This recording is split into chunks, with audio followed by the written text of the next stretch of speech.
گناہوں سے مجھ کو بچایا الہی، بری عادتیں بھی چھڑایا الہی، بری عادتیں بھی چھڑایا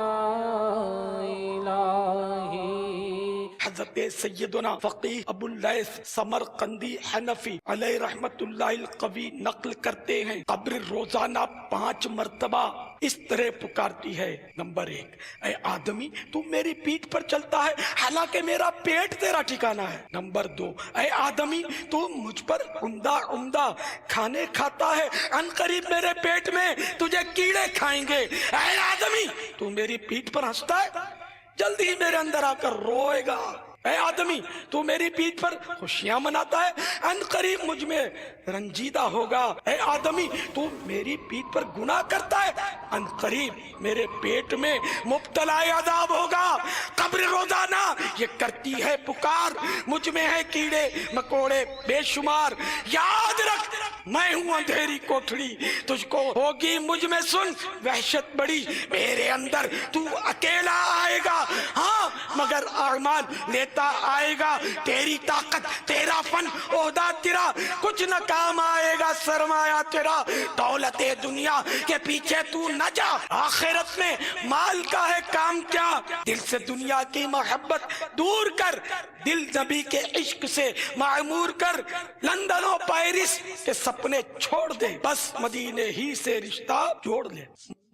روح جب جسم سے جدا ہوتی ہے اور اس پر 7 دن گزرتے ہیں تو اللہ تعالیٰ کی بارگاہ میں عرض کرتی ہے، اے پروردگار مجھے اجازت عطا کر کہ میں اپنے جسم کا حال دریافت کروں، تو اسے اجازت مل جاتی ہے۔ پھر وہ اپنی قبر کی طرف آتی ہے، اسے دور سے دیکھتی اور اپنے جسم کو ملاحظہ کرتی ہے کہ وہ متغیر یعنی بدلا ہوا ہے، اور اس کے نتنوں، منہ، آنکھوں اور کانوں سے پانی رواں ہے۔ وہ اپنے بدن سے کہتی ہے، بے مثال حسن و جمال کے بعد اب تو اس حال میں ہے، یہ کہہ کر چلی جاتی ہے۔ پھر 7 دن کے بعد اجازت لے کر دوبارہ قبر پر آتی اور دور سے دیکھتی ہے کہ مردے کے منہ کا پانی خون ملی پیپ، آنکھوں کا پانی خالص پیپ اور ناک کا پانی خون بن چکا ہے، تو اس سے کہتی ہے اب تو اس حال پر پہنچ چکا ہے، یہ کہہ کر پرواز کر جاتی ہے۔ پھر 7 روز کے بعد اجازت لے کر اسی طرح دور سے دیکھتی ہے تو حالت یہ ہوتی ہے کہ آنکھوں کی پتلیاں چہرے پر ڈھلک چکی ہیں، پیپ کیڑوں میں تبدیل ہو چکی ہے، کیڑے اس کے منہ سے داخل ہو کر ناک سے نکل رہے ہیں۔ تب وہ جسم سے کہتی ہے، تو ناز و نعم میں پلنے کے بعد اب اس حال کو پہنچ گیا ہے۔ اے میرے میٹھے میٹھے اسلامی بھائیوں، اللہ تعالیٰ اپنی رحمت سے حیات النبی کے صدقے میں آپ سب کے جسموں کو قبر میں سلامت رکھے، انہیں کیڑے نہ کھائیں، کسی طرح کا عذاب نہ پہنچے، آسانیاں رحمتیں آپ کی قبر پر رحمت و رضوان کے پھول برسا کریں۔ یہ دعائیں مجھ گناہگاروں کے سردار کے حق میں بھی قبول ہو جائیں، مگر اللہ تعالیٰ کی خفیہ تدبیر ہم میں سے اس کے بارے میں کیا ہے وہ کوئی نہیں جانتا۔ اب پیدا تو ہو گئے، کاش کہ میں دنیا میں پیدا نہ ہوا ہوتا، قبر و حشر کا سب غم ختم ہو گیا ہوتا، مگر پیدا ہو گئے، اب نہ ہونا نہ ہوتا، آئے اب تو مرنا پڑے گا، اور ہم گناہگاروں کا بنے گا کیا؟ موت کی تکالیف اور قبر میں مدتوں گلتے سڑتے رہنے ہی پر اکتفا نہیں، قبروں سے دوبارہ اٹھنا اور قیامت کا بھی سامنا کرنا ہے۔ قیامت کا دن سخت ہولناک ہے اور اس میں کئی دشوار گزار گھاٹیاں ہیں۔ قیامت کے بھیانک منظر کا تصور جمانے کی کوشش کیجیے۔ تانبے کی دہکتی ہوئی زمین پر تمام مخلوق اکٹھی ہوگی، ستارے چھڑ جائیں گے اور چاند سورج کے بے نور ہونے کے باعث گھپ اندھیرا چھا جائے گا، مگر روشنی ختم ہونے کے باوجود تپش برقرار رہے گی۔ اہل محشر اسی حالت میں ہوں گے کہ اچانک آسمان ٹوٹ پڑے گا اور اس کے پھٹنے کی آواز کس قدر بھیانک ہوگی اس کا تصور کیجئے۔ پہاڑ دھنی ہوئی روئی کی طرح اڑ جائیں گے اور لوگ ایسے ہوں گے جیسے پھیلے ہوئے پتنگے، کوئی کسی کا پرسان حال نہ ہوگا، بھائی بھائی سے آنکھ نہ ملائے گا، دوست دوست سے منہ چھپائے گا، بیٹا باپ سے پیچھا چھڑائے گا، شوہر بیوی کو دور ہٹائے گا اور بیٹا ماں کا بوجھ نہ اٹھائے گا، الغرض کوئی بھی کسی کے کام نہ آئے گا۔ سنو سنو، دل کے کانوں سے سنو، 30ویں پارے کی سورۃ القارعہ میں قیامت کی اس طرح منظر کشی کی گئی ہے۔ بسم اللہ الرحمن الرحیم، اللہ کے نام سے شروع جو نہایت مہربان رحم والا۔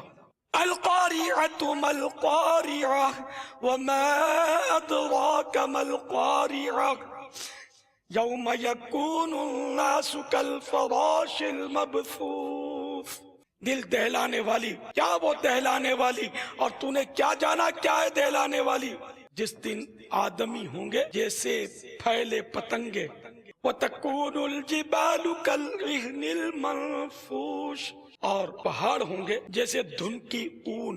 فَأَمَّا مَنْ ثَقُلَتْ مَوَازِينُهُ، تو جس کی تولیں یعنی وزن میں نیکیاں بھاری ہوں، فَهُوَ فِي عِيشَةٍ رَاضِيَةٍ، وہ تو من مانتے عیش میں ہیں۔ وَأَمَّا مَنْ خَفَّتْ مَوَازِينُهُ فَأُمُّهُ هَاوِيَةٌ، اور جس کی تولیں ہلکی پڑی وہ نیچا دکھانے والی گود میں ہے۔ وَمَا أَدْرَاكَ مَا هِيَهْ، اور تو نے کیا جانا کیا نیچا دکھانے والی؟ نَارٌ حَامِيَةٌ، ایک آگ شعلے مارتی۔ حضرت سیدنا فضیل بن عیاض فرماتے ہیں کہ بروز قیامت ماں اپنے بیٹے سے ملے گی اور کہے گی، اے بیٹے کیا تو میرے پیٹ میں نہ رہا؟ کیا تو نے میرا دودھ نہ پیا؟ بیٹا عرض کرے گا، اے میری ماں کیوں نہیں؟ اس پر ماں کہے گی، بیٹا میرے گناہوں کا بوجھ بہت بھاری ہے، اس میں سے تو صرف ایک گناہ ہی اٹھا لے۔ بیٹا کہے گا، میری ماں مجھ سے دور ہو جا، مجھے اپنی فکر پڑی ہے، میں تیرا یا کسی اور کا بوجھ نہیں اٹھا سکتا۔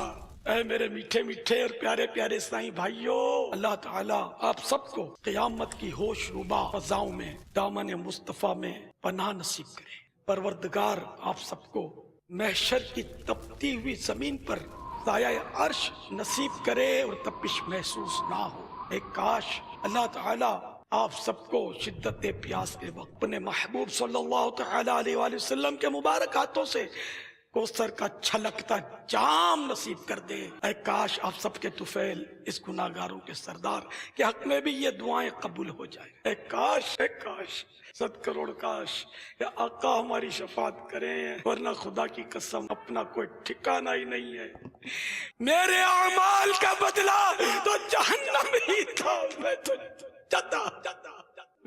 جاتا مگر سرکار نے جانے نہ دیا۔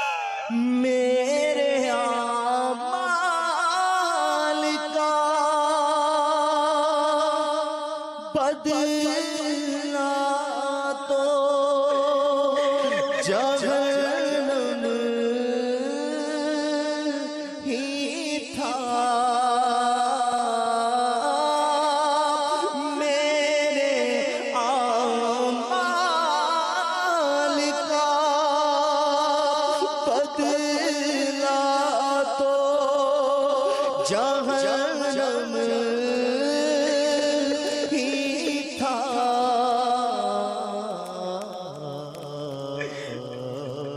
میں تو چاہتا مجھے سرکار نے جانے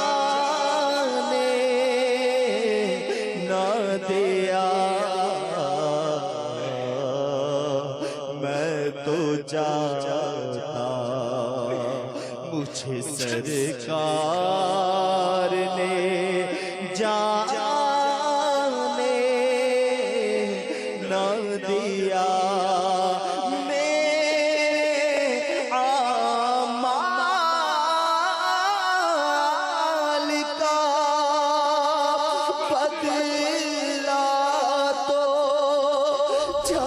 جہنم ہی تھا میں تو چاہتا مجھے سرکار نے جانے نہ دیا میں تو چاہتا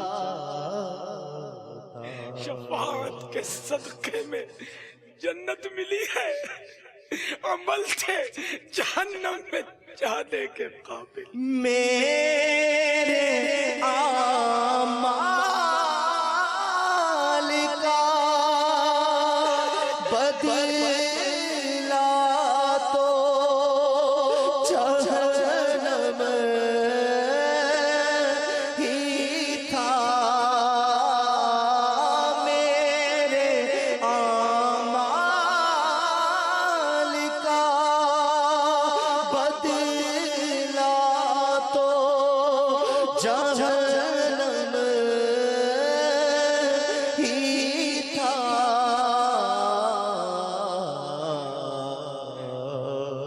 میں تو چاہتا مجھے سرکار نے جانے نہ دیا گناہوں سے مجھ کو بچایا الہی، بری عادتیں بھی چھڑایا الہی، بری عادتیں بھی چھڑایا